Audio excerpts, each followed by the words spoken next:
Un saludo a todos nuestros auditores y les damos la bienvenida a un capítulo más de nuestro programa Un Instante con las Sagradas Escrituras, que se transmite a través de la radio Pinamar en el 107.9 de la frecuencia modulada. Siempre en compañía de mi hermano Andrés. ¿Cómo estás, Andresito? Muy bien, pastor, muchas gracias. Muy contento de estar una vez más estudiando este Evangelio de Mateo. Ya vamos en el capítulo 21, estamos en los últimos versículos del capítulo 21. Y en esta última semana de Jesús en su vida carnal, por así decir. Exactamente, la última semana de sus 3 años de ministerio, y que algunos autores dividen esta última etapa como la época de la popularidad de Jesús. Y llegamos al pic de esa popularidad, entre comillas, con lo que se llama la entrada triunfal, que es el ingreso de Jesús montado en este pollino, cumpliendo la profecía, ¿no es cierto?, del profeta Zacarías, y ciertamente se comienzan a desarrollar los eventos más cruciales de la vida pública de Jesús en esta última semana de la Pascua. El día de hoy vamos a analizar el versículo 18 hasta el 22, que es un pasaje, que es... del capítulo 21 capítulo 21, versículo 18 al 22. Correcto. Eso es. Sí. Y se llama el subtítulo La maldición de la higuera estéril. No nos olvidemos que después Jesús de haber purificado el templo, de haber causado este alboroto gigantesco que debe haber tenido proporciones bastante grandes, Jesús no se queda en Jerusalén, sino que dice que él se va a Betania, donde estaban sus amigos Lázaro, Marta y María. Los tres hermanos. Por lo tanto, el día siguiente sabemos que Jesús abandonó Betania y temprano, seguramente tipo 5 de la mañana. Una cosa que es importante, en esa zona del mundo amanece muy temprano, independiente sea verano o invierno, y por lo tanto perfectamente a las 5 de la mañana ya había luz, y entonces Jesús se traslada otra vez a Jerusalén, y vamos a ver el versículo 18. Por la mañana, volviendo a la ciudad, tuvo hambre, y viendo una higuera cerca del camino, vino a ella y no halló nada en ella, sino hojas solamente, y le dijo: nunca jamás nazca de ti fruto. Y luego se secó la higuera. Viendo esto, los discípulos decían maravillados: ¿cómo es que se secó enseguida la higuera? Respondiendo Jesús les dijo: de cierto os digo que si tuviereis fe y no dudareis, no solo haríais esto de la higuera, sino que si a este monte dijereis: quítate y échate en el mar, será hecho. Y todo lo que pidiereis en oración creyendo, lo recibiréis. Bueno, un poco retomando lo que tú habías mencionado, Carlito, ¿cierto? Lo que hemos estado viendo en esta última semana del ministerio de Jesús en la tierra. Probablemente comentábamos nosotros que el lunes fue el día de la entrada triunfal de Jesús en la ciudad de Jerusalén, donde se hizo por así decir, ¿cierto? Jesús fue entronado como Rey de Reyes y Señor de Señores, de manera muy humilde, arriba de un pollino, como mencionabas tú también. La gente colocando palmeras, colocando también ropa, dice. Mantos claro en el suelo. Y entró cumpliendo Zacarías 3:3, ¿cierto? Y una serie de otras profecías. Entre ellas leímos nosotros Daniel, ¿cierto? El término de la semana 70, claro, que se 69. Cumple. La semana 69. El término de la semana 69. Aún estamos antes, previo a la semana 70. Claro, correcto. Y después de ese día, ¿cierto? Él vuelve a Betania, y nuevamente el día martes, como mencionabas tú, muy tempranamente llegaba directamente al templo. Y hizo cosas que hace un rey. En primer lugar, limpió el templo, y lo limpió, como mencionabas tú, Carlito, de manera que hoy en día consideraríamos violenta, porque así fue, violentamente. Sí, fue violento. Limpió el templo, dice que no solamente botó las cosas, no solamente juntó como unas cuerdas de cuero, ¿cierto? Y empezó a sacar a los animales, dio vuelta a las mesas de los cambistas, generó todo un alboroto en el lugar, sino que además leíamos en el paralelo que no permitía que nadie cruzara ese sector a menos que estuviese yendo a adorar a Dios como Claro. corresponde, digamos. Exactamente. Y luego vemos también que en ese momento ni siquiera se le acercaron los escribas y fariseos, no lo confrontaron, sino que Jesús de ahí se fue directamente a Betania. Así es. Y bueno, hoy, tercer día, ya estamos hablando del día miércoles más o menos, que según los judíos sería el cuarto día. El cuarto día, correcto. Sí. Y en este cuarto día, ¿cierto? Antes de llegar a Jerusalén, es decir, entre Betania y Jerusalén, ¿cierto? Nos encontramos con Jesús que dice, tiene hambre, tuvo hambre. Y eso demuestra un poco, Carlito, el tema De su humanidad. de su humanidad. Claro. 100% Dios y 100% hombre. Ese Ujú. es un tema que también después la iglesia primitiva también empezó a tener sus teorías al respecto, digamos. Así es. Una cosa que, bueno, nosotros podemos aportar, diríamos nosotros, culturalmente. En aquel entonces no era común que la gente desayunara, ¿ya?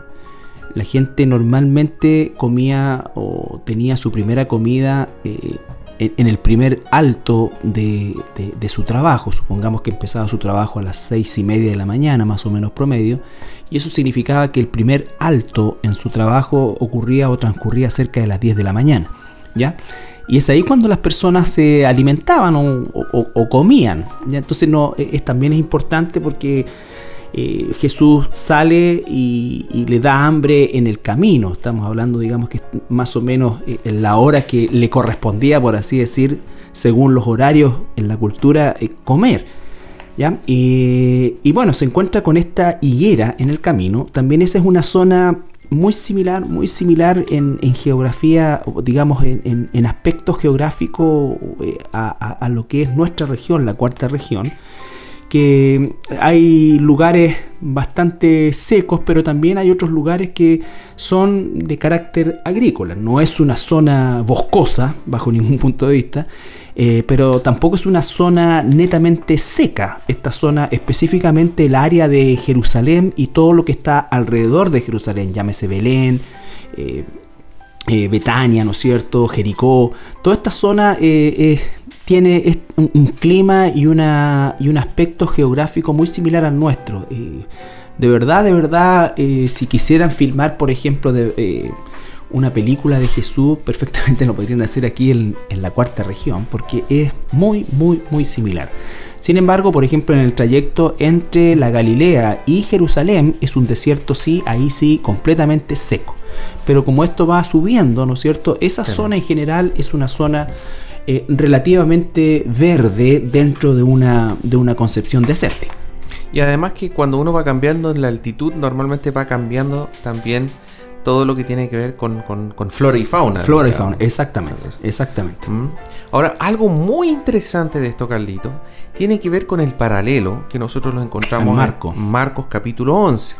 ¿Por qué es tan interesante? Porque en el versículo, los versículos del 1 al 10, al 11, nos relatan la entrada triunfal de Jesús. Terminando en Betania, dice, con los 12. Y al día siguiente, es decir, el día martes, el día de la purificación del templo, dice, salieron de Betania y tuvo hambre. Y viendo de lejos una higuera que tenía hojas, eso es importante, Jesús vio que tenía hojas, fue a ver si tal vez hallaba en ella algo, pero cuando llegó a ella, nada halló sino hojas. Pues, y aquí viene otra vez la riqueza de estos relatos paralelos, pues no era tiempo de higos, dice. O sea, le estaba pidiendo algo que en la lógica no iba a encontrar. No, estaba como fuera de época. Entonces Jesús dijo a la higuera, nunca más coma nadie fruto de ti. Le hizo una maldición a la higuera y lo oyeron sus discípulos. Ese es el versículo 14. Claro. Luego viene la purificación del templo en Marcos y finalmente dice, pasando la mañana, ya al otro día, jueves diríamos. No, el día miércoles, o sea, el en día miércoles en la mañana. Entonces, lo que ocurrió según Marcos, y en el fondo tiene sentido, es que el martes, ¿te fijas tú? El martes, antes de hacer la purificación del templo en la mañana, ocurrió esta escena con la higuera y la maldijo. Y el día miércoles en la mañana, pasaron dice, y la vieron seca. Pasando por la mañana vieron que la higuera se había secado. Y mira el comentario de Marco: desde las raíces. ¿Ah? Desde las raíces. Entonces Pedro, acercándose, le dijo: maestro, mira, la higuera que maldijiste se ha secado. Bueno, y eso es súper interesante porque en el fondo nos está relatando un poco y nos hace la diferencia entre los evangelios. Que en el caso de Mateo no quiso llegar y dividir esta historia en dos partes, sino que simplemente la relató como un solo evento. Jesús fue a ver si tenía fruto, no tenía fruto, y la maldijo, y la higuera se secó. Y Marcos nos da la explicación que es de un día para otro, digamos. Pero hay varios aspectos ahí interesantes, Carlito. Yo me imagino que estando tú allá en Jerusalén, te tocó ver los higos, digamos. Sí. Las higueras. Sí. Porque es un clima, como bien dices tú, semejante acá. Sí. Y en esta zona hay bastante higuera. Higuera, sí. Sí, es un árbol, digamos, que se encuentra con mucha facilidad. Incluso dentro de la misma ciudad de Jerusalén hay una plaza chiquitita donde está llena de higuera. Por lo tanto, coincide el relato de hace 2000 años con la realidad geográfica del día de hoy también.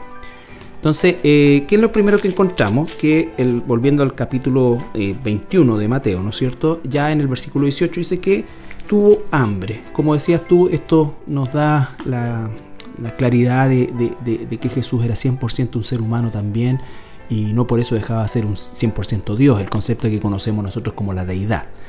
Ahora, el versículo 19 nos dice que ve esta higuera, tal como decías tú, y bueno, muchos existían en esa zona. ¿Qué nos enseña realmente esta maldición? Que diríamos nosotros, si hacemos un análisis un poco más detenido de las acciones que Jesús hace en esta última semana, son acciones bastante llamativas y muy contrarias al concepto tan pasivo y consentidor que muchas veces se piensa de la figura de Jesús. Fíjate que lo primero que hace es causa todo violentamente este desalojo del templo y sin duda alguna eso trajo una serie de comentarios al respecto, y luego profiere una maldición sobre un árbol cuya podríamos decir nosotros, cuya única razón fue no estaba muerto, no era un árbol seco, y estaba en un proceso natural de no dar frutos en ese momento. Dar frutos, claro, exactamente. O sea, yo estaba leyendo, Carlitos, de que a inicios de abril es cuando estaría ocurriendo esto, ¿cierto? La época de la Pascua. Y los higos no suelen tener frutos sino hasta mayo-junio. Faltaba un mes. Un mes. Pero el tema es que, bueno, nosotros sabemos acá en la cuarta región, pero los higos dan fruto 2 veces al año, ¿cierto? Claro. Aquí le llamamos a un breva en un periodo y en otro periodo y higo. Algunos también se les llama brevas. Pero el tema, Carlito, sí.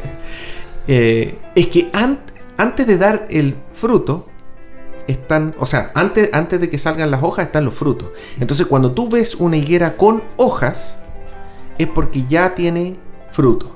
Ese es algo importante, un aspecto importante. Entonces, sí, una higuera que tiene hojas debiera tener fruto. Y ese es el comentario que aparece en Marcos. Decía, sí, pues tiene hojas. Vio Jesús que tenía hojas y se acercó al árbol. ¿Te fijas tú? Entonces, es ahí todo el simbolismo de todo esto, porque uno podría pensar, pero esto es como un detalle, o sea, una cosa... No. Y uno, por eso te decía que es bueno analizarlo desde varios aspectos, como el hecho de esto que estoy diciendo, o sea, que las acciones que Jesús se ve haciendo, porque en vez a lo mejor de haberla secado, haberla maldecido, él podría haber hecho que, aunque no tenía higos, le salieran higos. La respuesta es sí. Por supuesto. Pero ¿por qué hace esto? ¿Me entiendes? Es así, como Jesús está... Así como Jesús, con su voz, así de simple, con su voz hizo que muriera la higuera, así como con su voz hizo levantar a Lázaro, claro, su palabra, de igual forma, perfectamente pudo haber dicho que tenga fruto y hubiera salido fruto. y hubiera saciado el hambre, hubiese compartido todo. Pero entonces todo esto es importante porque esta concepción, y en eso me quiero detener un poquito, ¿no es cierto? Esta concepción equivocada que se tiene, no es que Dios no ame, sino que el concepto del amor de Dios está tan tergiversado en la cultura en general, que realmente dista mucho de la realidad, del carácter, la personalidad de Jesús, que lo vemos, vuelvo a insistir, en un acto violento, si se quiere, de desalojo, y por otro lado, ¿no es cierto?, maldiciendo una higuera y una maldición definitiva, ni siquiera una cosa momentánea, tal como comentabas tú y aparece en el Evangelio, ¿no es cierto?, desde la raíz, es decir, ese árbol murió. Exactamente. Ahora, antes de morir era claramente un árbol enfermo, por así decir. Era un árbol que no daba fruto, que tenía apariencia de ser un árbol sano, porque tenía hojas, tenía sus ramas, tenía, no sé, un tamaño X, pero un tamaño tal que Jesús pensó que perfectamente podría estar dando fruto. No era un arbolito jovencito, por así decir. Uh-huh. Pero estaba enfermo. Bueno, este es un anticipo. Perdón. Sí, no digo. No. Y increíble como Jesús aprovecha toda circunstancia para enseñar y para dar enseñanzas espirituales, pero profundas. O sea, esto que mencionó, que aparece como un detalle, es pero tremendamente profundo como mensaje para el pueblo de Israel, para ese momento, para hoy en día, y también es un mensaje para todos los cristianos, para todos nosotros, para todos los gentiles, por así decir, hoy en día. Entonces Jesús no deja pasar estas oportunidades para hacer enseñanzas espirituales. Sí, aquí hay un tema que es muy relevante, tal como dices tú, la enseñanza detrás de esta escena tan doméstica, si se quiere. Hay una enseñanza gigantesca que tiene que ver con el juicio también del Señor frente a todo aquello que no da fruto. Realmente vamos a ver algunos pasajes de la Escritura, pero básicamente habla de la intolerancia y del juicio de Dios frente a aquellos que no dan fruto. Entonces la Biblia, la palabra fruto es una palabra que se usa largamente en el Nuevo Testamento y siempre hace relación con el resultado de una vida verdaderamente transformada, ¿no es cierto? Y no con lo que se usa muchas veces de manera herética, como escuchaba a alguien que decía que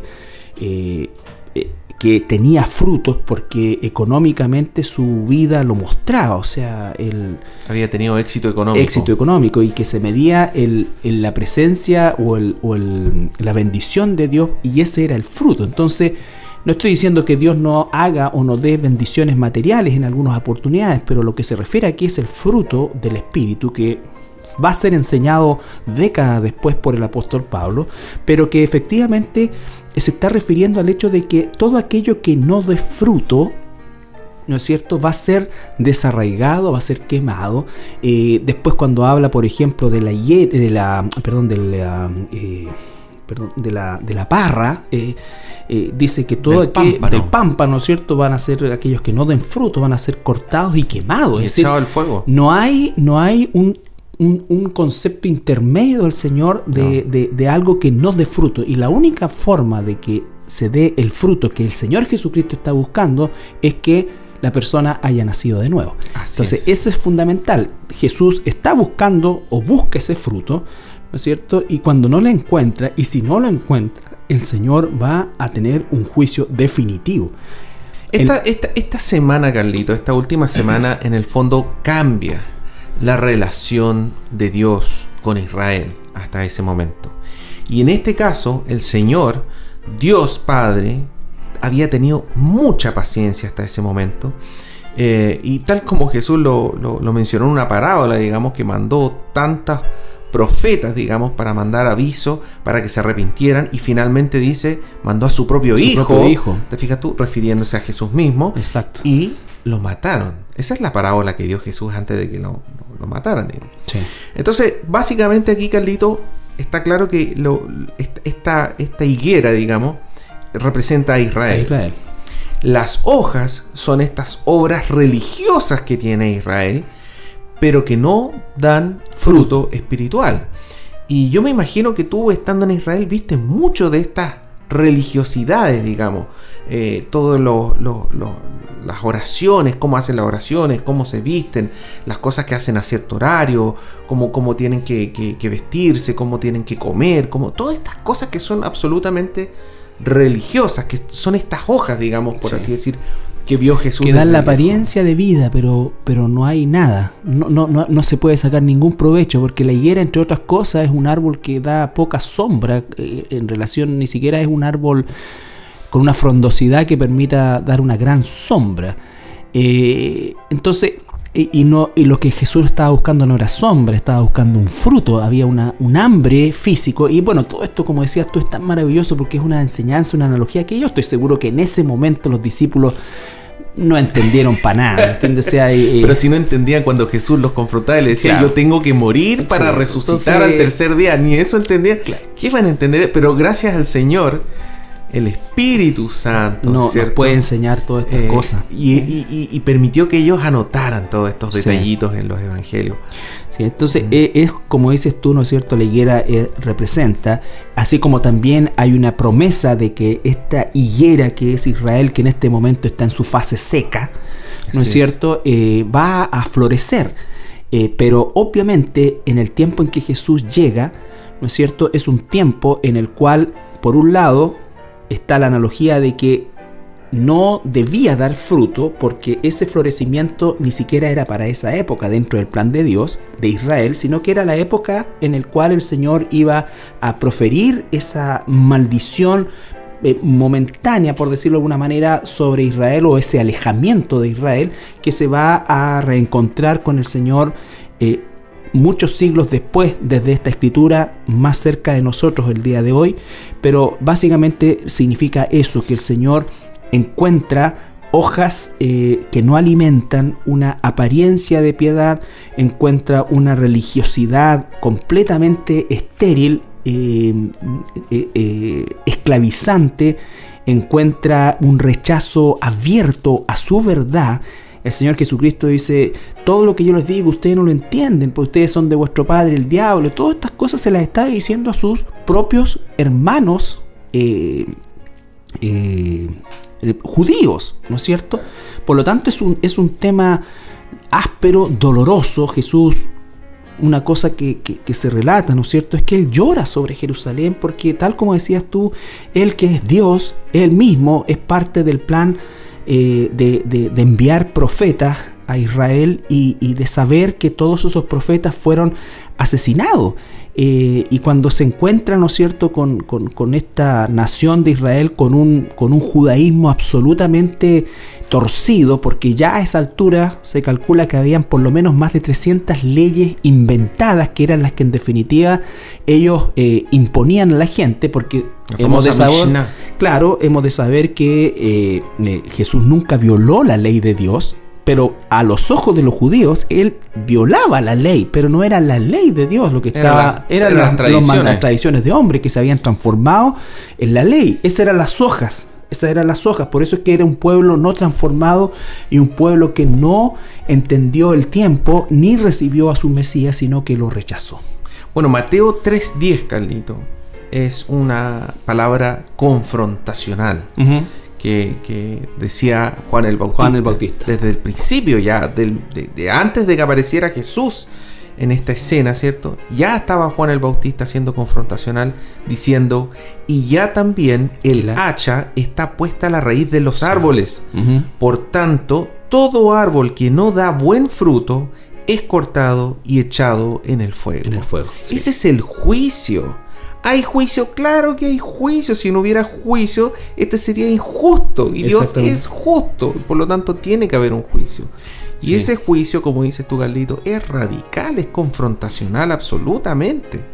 Y en el caso de nosotros hoy en día, porque esta es una parábola del pueblo y de la nación de Israel, pero esto también corre para nosotros. Es aplicable para nosotros, claro que sí. Cuestionarnos si somos árboles de hojas solamente, que tenemos apariencia de santidad, o hemos sido transformados. Judas usa la analogía árboles sin fruto, porque la apariencia sigue siendo las hojas que engañan a la visión, pero no engañan al Creador.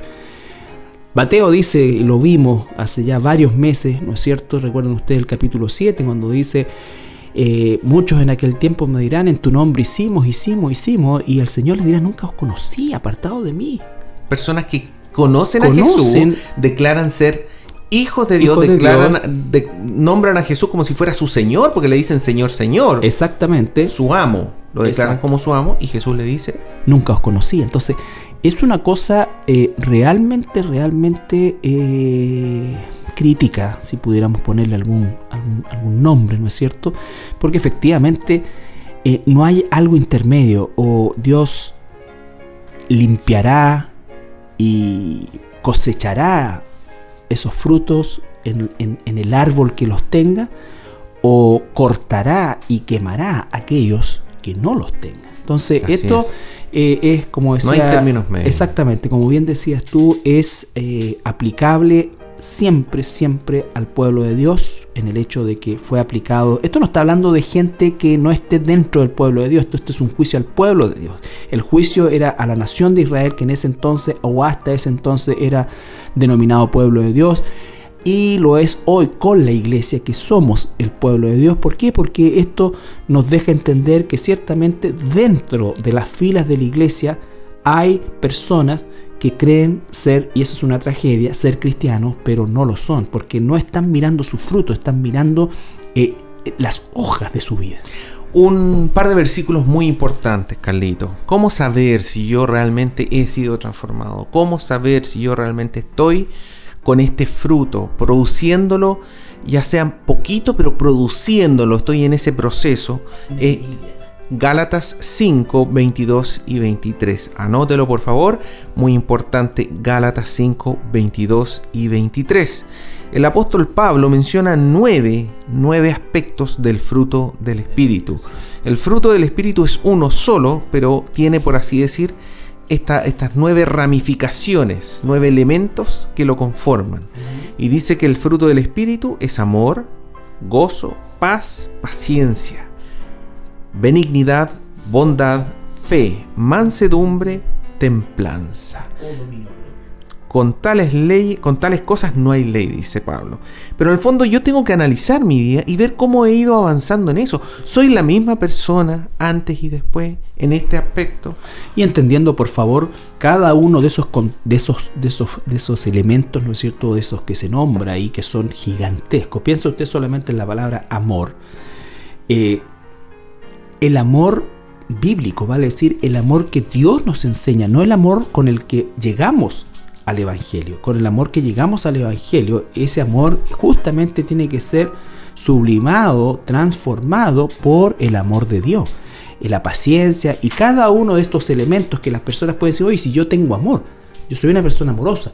Entonces, eso, hermanos o amigo que nos escucha, es fundamental, porque el estándar del amor, la definición del amor, no viene de nosotros, ni del mundo, ni de lo que hemos aprendido en este mundo, sino que tenemos que aprender cuál es la definición y el estándar de amor de Dios. 1 Corintios 13. ¿No es cierto? Entonces, ¿por qué? Porque el amor, cuando dice el amor de Dios se derrama en nosotros, y cuando dice que el Señor por amor vino y salvó y nos salvó, usted puede pensar, si tiene la mente con la formación del mundo, que usted o yo teníamos algún mérito para ser amados, porque nosotros amamos en el mundo en función del mérito o del placer o de la satisfacción o de la consanguineidad o de factores que de alguna manera nos resultan beneficiosos en cualquiera de sus formas. Sin embargo, el amor de Dios es una cosa totalmente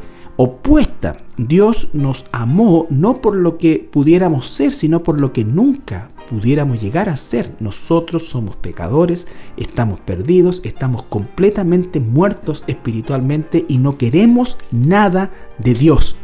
Somos, como dice la misma Escritura, aborrecibles y aborrecemos a Dios. Y el único que puede cambiar esa condición desastrosa es el Señor, por medio del Espíritu Santo, y a eso es lo que la Biblia llama el nuevo nacimiento. Y el nuevo nacimiento es eso: todas las cosas antiguas, las cosas viejas, como dice, van y tienen que pasar y tiene que crecer aquello que es el nuevo o el ser interior, como dice Romanos también.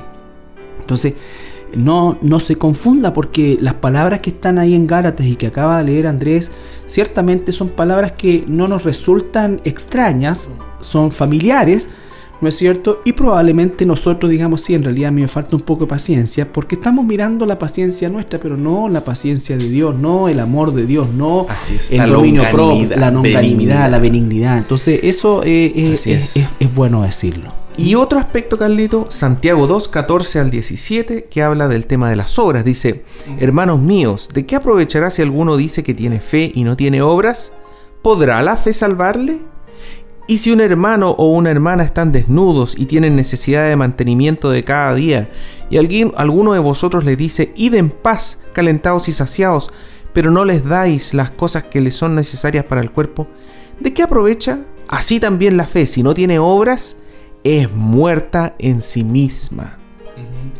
Este fruto del Espíritu, todos esos nuevos aspectos, esos nuevos elementos que lo conforman, por espontáneamente van a producir obras. Exactamente. No es que uno sea salvo por obras, uno es salvo por fe.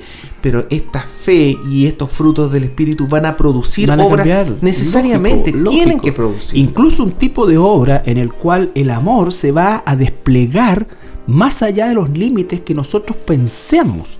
Porque nosotros podemos hacer buenas obras aún siendo malos, dice el Señor en sus parábolas, ¿no es cierto? Aún siendo malos, nadie con sus 5 sentidos o con un cerebro relativamente sano le va a dar un caimán, un alacrán en vez de un pez a su hijo, ¿no es cierto? Claro, una piedra para que coman. Entonces, pero nosotros eso, el Señor, el Espíritu Santo lo va extendiendo al punto ya, digamos, sublime de hacerlo hasta por los enemigos. ¿Te das cuenta? Entonces, todo eso es parte del proceso que decías tú muy bien de transformación.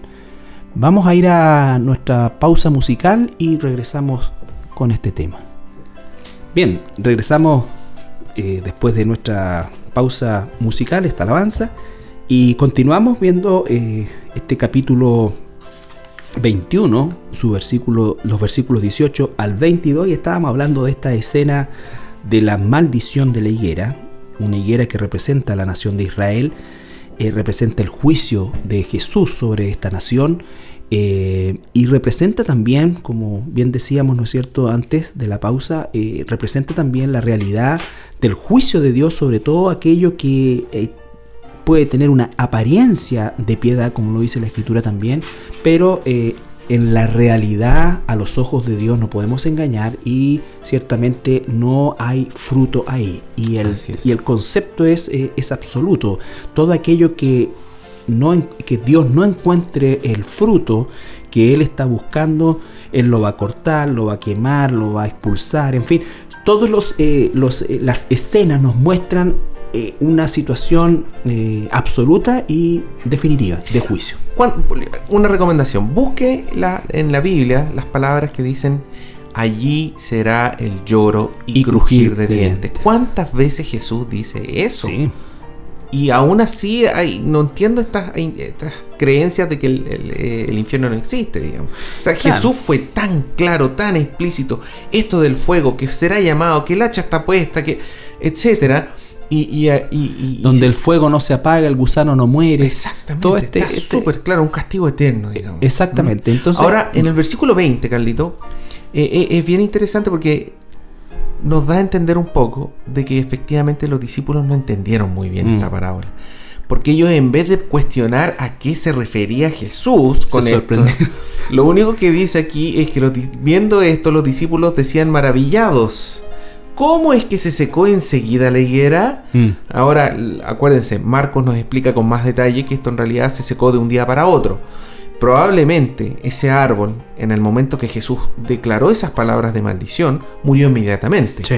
Pero no se vio esa muerte, sino hasta recién el día siguiente. Sí. Otra cosa que es importante, que oscurece muy temprano en esa zona. O sea, amanece muy temprano y oscurece muy temprano. A 5:30 de la tarde ya equivaldría como a las 8 de nosotros.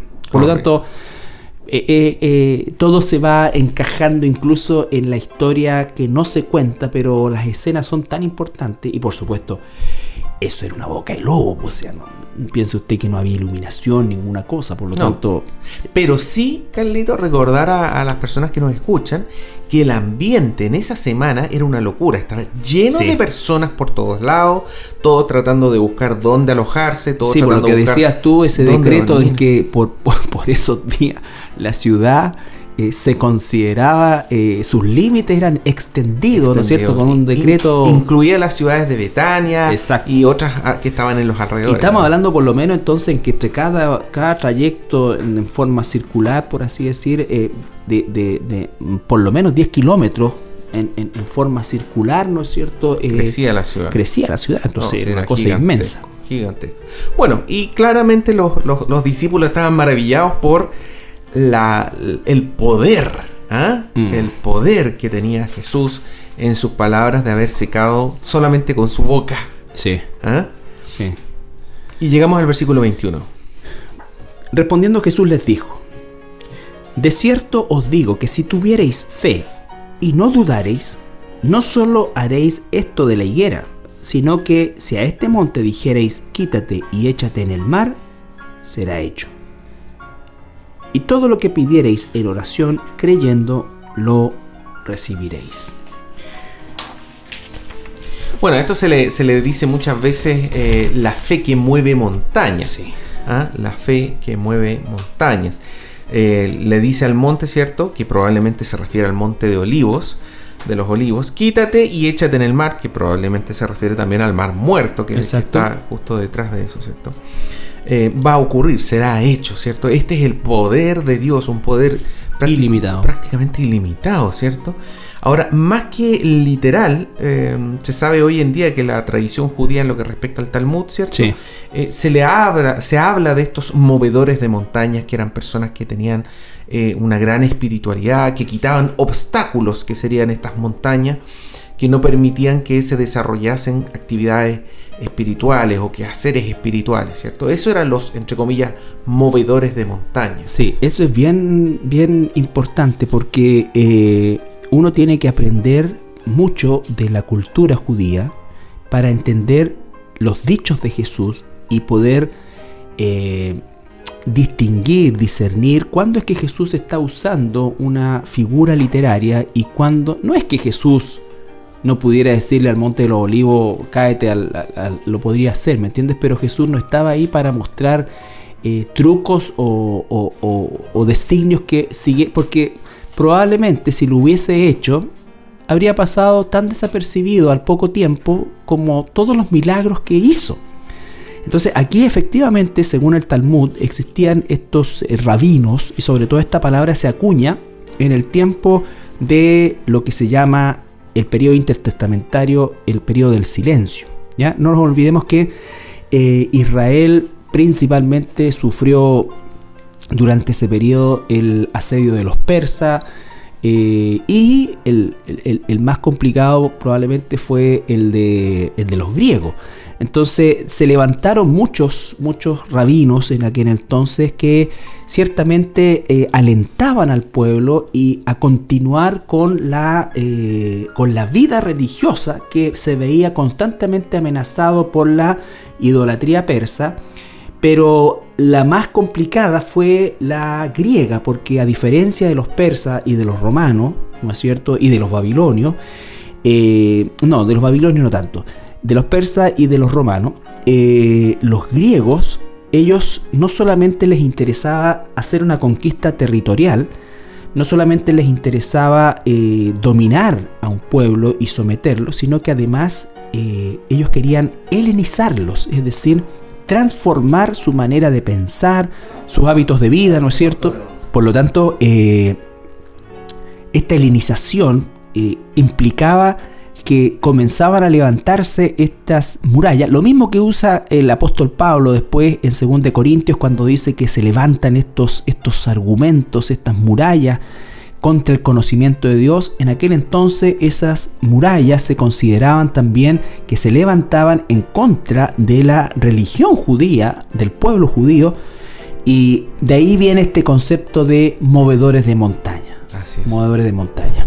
Bueno, el aspecto central aquí, digamos, es que Jesús los anima a que ellos también tienen acceso a este poder. Sí. ¿Cuál es la palabra griega para poder? Dunamis. Dunamis, a este dunamis, ¿cierto? De hecho, en Juan 14, 12, 13 dice: y todo lo que pidiereis al Padre en mi nombre lo haré, para que el Padre sea glorificado en el Hijo. Si algo pidiereis en mi nombre, yo lo haré, dice Jesús. Y también en Mateo 17, 20, cuando Jesús lo reprende, una vez que lo leímos también antes, cuando mandó, ¿cierto?, a varios de sus discípulos, y estos volvieron y no podían sacar un demonio, los reprende y le dice: por vuestra poca fe, porque de cierto os digo que si tuvierais fe como un grano de mostaza, diréis a este monte: pásate de aquí a allá, y se pasará, y nada os será imposible. Importante, sí, Carlito, es que la gente no piense, porque también esto está mal interpretado y desgraciadamente hay unas doctrinas pero terribles en este sentido, de que Jesús nos está enseñando el poder mental. Es mi genio, claro. Es mi lámpara de Aladino, donde yo simplemente tengo que frotar, pedir los deseos y Dios me la va a entregar, porque aquí dice, mira, nada será imposible. Sí. Entonces yo quiero tener un auto, yo quiero tener una casa, yo quiero que mis hijos tengan buena educación, yo quiero que mi pega me vaya súper bien, que me suban el sueldo, todo tipo de cosas absolutamente carnales. Y lo que nosotros leímos en la Escritura, ¿cierto?, es que no es así. No es así. Primera de Juan 5, 14 y 15 dice: y esta es la confianza que tenemos en Él, que si pedimos alguna cosa conforme a su voluntad, Él nos oye. Y si sabemos que Él nos oye en cualquiera cosa que pidamos, sabemos que tenemos las peticiones que le hayamos hecho. Así es. Entonces, ahí la palabra es conforme a su voluntad. Entonces, claro, Dios quiere que nosotros pidamos, después dice que oremos, ¿cierto? En la oración, no solamente que digamos esto con fe, sino que oremos pensando que esto va a ocurrir. Pero antes de eso yo tengo que evaluar, tengo que ver si esto es consistente, si mi petición es consistente, si es consistente con la mente de Dios, si es consistente con la voluntad de Dios, si es consistente con los propósitos de Dios, si es consistente con los deseos de Dios. Y para eso necesariamente tengo que conocer la Escritura. ¿Cómo voy yo a saber de que efectivamente lo que yo quiero pedirle a Dios es consistente con su palabra? Tengo que conocer su palabra necesariamente. Exactamente, por eso, como lo veíamos en el estudio de anoche, lo primero es el ejercicio de la iglesia primitiva, que cuando nace la iglesia nos enseña claramente cuál es la actividad de la iglesia, y dice lo primero dice que perseveraban en la doctrina de los apóstoles. ¿Por qué? Porque todo lo que viene a continuación, ¿no es cierto?, está sujeto al conocimiento de esa doctrina, porque de lo contrario vamos a orar equivocadamente, vamos a alabar equivocadamente, vamos a tener propósitos equivocados. Vamos a enseñar cosas que no corresponden, Carlito. Lógico. Yo le digo, está lleno de personas, incluso hermanos en Cristo, que están absolutamente desorientados, digamos. Tendrán un corazón muy bueno, pero están desorientados por ignorancia. Sí. Y en ese sentido no podemos caer en eso. Sí. Por eso el llamado siempre es a leer la Biblia, estudiar la Escritura, escudriñar la Escritura, comprenderla. Como los hermanos bereanos, ¿no es cierto?, que ellos escudriñaban la Escritura y certificaban los dichos de Pablo por medio de la Escritura en ese entonces, que era el Antiguo Testamento, y ellos entonces estaban permanentemente creciendo en eso. Mira, ese es el gran problema de la iglesia actual, que no conoce la Escritura. Mira, dice Santiago 4.3. Santiago 4.3 dice: pedís y no recibís, porque pedís mal para gastar en vuestros deleites. En eso vamos a caer fácilmente, Carlito, en base a los otros versículos sacados de contexto. Exactamente. Yo necesito cualquier cosa, cualquier deleite, cualquier cosa para mí. No, ahí pedimos mal. Ahora, por otro lado, lo que la Escritura nos enseña, Carlito, es que debemos perseverar en la oración. Sí. Si yo sé que lo que estoy pidiendo es consistente con la voluntad de Dios, con la mente de Dios, con la palabra de Dios, y cumple todo eso, si a mí yo tengo certeza, está bien, y oro, y no resulta, mucha gente se queda ahí nomás y dice: bueno, será la voluntad de Dios, Dios no quiere darlo. Sí. Oiga, hermano, hermana, ojo con eso. Porque nosotros lo que hemos visto en este estudio de Mateo es cómo el Señor va también haciendo crecer la fe en sus hijos, manteniéndolos a raya. En el caso de esta mujer, digamos, que aparece también en el libro de Mateo, ¿cierto? Esta señora mayor que dice que va al juez injusto a reclamarle justicia. Y dice que con la insistencia que tiene ella, finalmente este juez, que es injusto, hace justicia con ella. ¿Por qué? Por la insistencia. En el caso de este varón cuyo amigo le toca la puerta en la mitad de la noche, ¿cierto? Y la insistencia también. Y le empieza a pedir que le dé comida porque llegó otra persona en la noche, no tiene que darle comida y le pide panes, etc.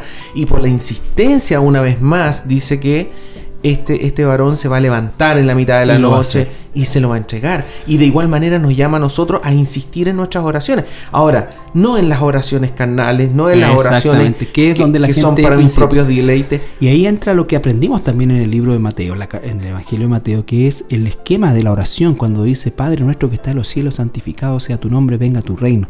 Nosotros sabemos que para que el nombre de Dios sea santificado y para que sea nuestro Padre, nosotros tenemos que vivir una vida de santidad, tenemos que luchar contra el pecado con las armas espirituales.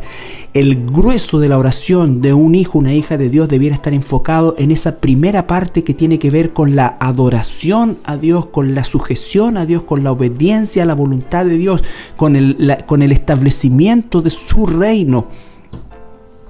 Y por supuesto que hay espacio también para el pan nuestro, pero ¿cuánto de la oración actual del mundo cristiano se mueve, como decías tú, en este ámbito carnal, usando versículos fuera de contexto y al antojo de nuestros deseos carnales? Y de verdad es una situación trágica para la iglesia actual, porque la iglesia actual debemos nosotros volver a la raíz de lo que siempre ha sido el orden de la oración. Esperamos enseñarla con todo cariño, con todo amor a nosotros como iglesia, a nuestra iglesia y en nuestra iglesia, porque queremos orar conforme a la voluntad de Dios. A veces nosotros decimos, bueno, será de Dios que yo me vaya, será de Dios que yo me quede, y no estoy diciendo que no ore por eso, pero le aseguro que si cada uno de nosotros fuera y orara conforme al modelo de Dios y nos sujetáramos a la voluntad expresa de Dios, todo lo demás se sujetaría, se ordenaría, se aclararía. Así es. ¿Me entiendes? Pero es ese el gran problema, tal como decías tú. Conocer la mente de Dios, por supuesto que la mente revelada de Dios, conocer la voluntad revelada de Dios, conocer los propósitos de Dios, aún los deseos de Dios. La Biblia dice, por ejemplo, en el Antiguo Testamento, Dios no desea la muerte del impío. Eso no significa que va a salvar a todos los impíos, pero significa que en su corazón está ese deseo. La pregunta ¿es mi deseo también? Y desgraciadamente, Carlito, nuestra naturaleza caída nos lleva a los dos extremos, Carlito. Claro. Es decir, o nos vamos a este extremo y pedimos, pero por cuanta cosa se me ocurra, por el celular nuevo, por esta otra cuestión. Exacto. O nos vamos al otro lado, Carlito, y empezamos a tener unas oraciones, pero súper espirituales, pero espero un día y si no me la da el Señor, exacto, se acabó. No. Ahora, no, pues hermano, no es ni lo uno ni lo otro. Por eso es que la oración, el esquema es tan importante, porque mientras estemos aquí, nosotros estamos esperando el reino de Dios. Nosotros estamos santificando el nombre de Dios aquí en la tierra.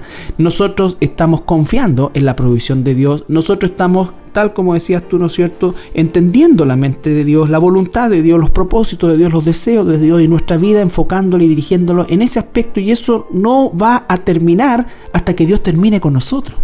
Así es un proceso de toda la vida, permanente. Entonces, y el Señor nos llama una vez más a orar. Y ese es el orar sin cesar. La gente ora sin cesar, ¿sabes? Orar ¿por qué? En la privacidad, dice, claro, tu habitación, en claro el secreto. Que sí. La gente ora sin cesar por las cosas carnales. Y cuando el resultado, ya sea positivo o negativo, ¿no es cierto?, según la persona, ¿no es cierto? Muchos tienen libros de oración donde dice, partí pidiendo por la salud de mi hijo, ¿no es cierto?, el 3 de abril y hoy día 6 de mayo el Señor respondió a la oración porque mi hijo está sano. O Partí recibiendo el 3 de abril y el 6 de abril mi hijo murió, Dios no respondió a mi oración. Entonces, no estoy diciendo que no se ore por la salud de los hijos, no, pero se da cuenta cómo hemos llegado a mecanizar de una manera equivocada cuando Dios responde, no responde. ¿Por qué? Porque lo tenemos, la respuesta está medida en función de mi satisfacción, si lo que Dios hizo me satisfizo o no. Entonces, eso es lo complicado. Yo me acuerdo también, Carlitos, también de esta mujer que era gentil, digamos, ¿cierto? Y que le pide al Señor un milagro, dice. ¿Ah? Y la respuesta de Jesús, estamos hablando de Mateo 7:28, le dice, Mateo 7:27, Jesús le dijo: deja primero que se sacien los hijos, porque no está bien tomar el pan de los hijos y echarlo a los perrillos. En el fondo Jesús le dijo: no, todavía no. Y míralo, ella le dijo: sí, Señor, pero aún los perrillos debajo de la mesa comen de las migajas de los hijos. Y ahí Jesús le dijo: por esta palabra ve, el demonio ha salido de tu hija. En el fondo, ahí vemos cómo Jesús está trabajando en esos versículos, en ese momento. Lo ofendió. Claro, mira lo que le dijo. Le dijo: oye, perrillo, tú eres un perrillo, le está diciendo. Menos que un perrillo. Entonces, pero eso también pasa con nuestras oraciones. Lo que ella estaba pidiendo está absolutamente correcto pedirlo. Y claro, por eso está bien, tenemos que evaluar si está correcto. Pero si está correcto, tenemos que orar. Tenemos que orar y orar pensando que Piensa Dios usted, lo va a entregar. Usted es cristiano y tiene un hijo, una hija inconversa. ¿Hasta cuándo cree que tiene que orar? ¿Te das cuenta? ¿Es la voluntad de Dios, no es cierto eso? ¿Es la voluntad? ¿Quiere Dios la perdición de los impíos? No, pero mientras yo tenga vida voy a orar por ese hijo, por esa hija. ¿Por qué? Porque la voluntad de Dios es esa. Ahora, la soberanía de Dios es algo que le pertenece a Él. Pero Él dice: orad sin cesar. Amar, ¿no es cierto? Amar aún a los enemigos. Él juzgará a los enemigos. Claro, entonces, no porque Dios sea omnipotente y que al final se va a hacer siempre su voluntad, yo puedo bajar la guardia y decir: no voy a orar más por tal o cual motivo. Que es lo mismo que cuando de repente el Señor nos dice: pucha, id y predicad el Evangelio a todo el mundo. Pero por otro lado tenemos que es Dios quien elige a las personas y que están elegidas desde antes de la fundación del mundo. Entonces, así como está esa, por así decir, esa dualidad, sí, que esa paradoja que nuestra mente no la... Aquí también tenemos otra paradoja, que el Señor nos manda a orar. Sí, Él no va a hacer nuestra voluntad, por favor. Esto no le dobla la mano a Dios, ni que... No, Él va a hacer su voluntad. Pero Él me manda y cuando el pueblo de Dios aprende a separar la soberanía de Dios de la voluntad de Dios, vamos a tener mucha más paz en nuestra vida. Porque nosotros confundimos la voluntad de Dios con la soberanía de Dios. La voluntad de Dios es orar sin cesar, conforme a su voluntad. Nosotros podemos decir: bueno, a lo mejor Dios no quiere, Dios esto, y comenzamos a especular, ¿no es cierto? Sabemos que no todos los seres humanos son salvos. Sabemos eso. Sabemos que la salvación viene de Jehová. Sabemos eso. Sabemos que Dios de antemano, antes de la fundación del mundo, escogió a quienes Él iba a salvar. Lo sabemos, pero a nosotros nos dio una orden, y su voluntad es que se cumpla esa orden, y es ir y predicar hasta lo último de la tierra. Misioneros, cristianos, hombres y mujeres de Dios han muerto en el campo misionero. Pero si ellos hubiesen pensado como piensa mucha gente hoy: ¿para qué me voy a arriesgar si total, si es hijo de Dios de alguna manera va a llegar? No, estoy cumpliendo el mandato sagrado y la voluntad de mi Padre. La soberanía es otra cosa. Nosotros no podemos intervenir en la soberanía de Dios, ni siquiera la podemos entender en su totalidad. Pero sí, perfectamente entendemos su voluntad. Y sí, Dios nos da el poder para hacerlo. Y nos da la orden, Carlitos. La orden. Por eso la Biblia no es un consejo, es una orden, es un mandato. Tenemos que orar, pero tenemos que hacerlo con todos esos aspectos que nosotros dijimos que... Y debemos cuestionarnos. Si algo no se nos responde, preguntemos. Quizás la oración está mal, quizás estoy mal enfocado. Pero quizás si no, es lo único que gobierna mi vida. Quizás, pero si no es así... Si efectivamente veo en la Escritura que esto está de acuerdo con la voluntad, con el pensamiento, con la palabra de Dios, debo ser perseverante. Y eso es algo muy importante en la vida del cristiano, la perseverancia. Así es. Vamos a nuestra última pausa musical y regresamos ya para despedir el programa. Bien, le damos las gracias como siempre por su sintonía, por querer compartir con nosotros este tiempo. Y deseamos de todo corazón ser de utilidad para usted si es un hermano, una hermana, y también ser una oportunidad que el Señor use para que usted que no ha nacido de nuevo, el Espíritu Santo por medio de su palabra le conceda salvación. Así que nos despedimos. Muchas bendiciones a todas las personas que nos escuchan semana a semana. Así es, que el Señor le bendiga.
Un Instante con las Sagradas Escrituras es un programa que forma parte del Ministerio Radial de la Iglesia Cristiana La Serena en Chile.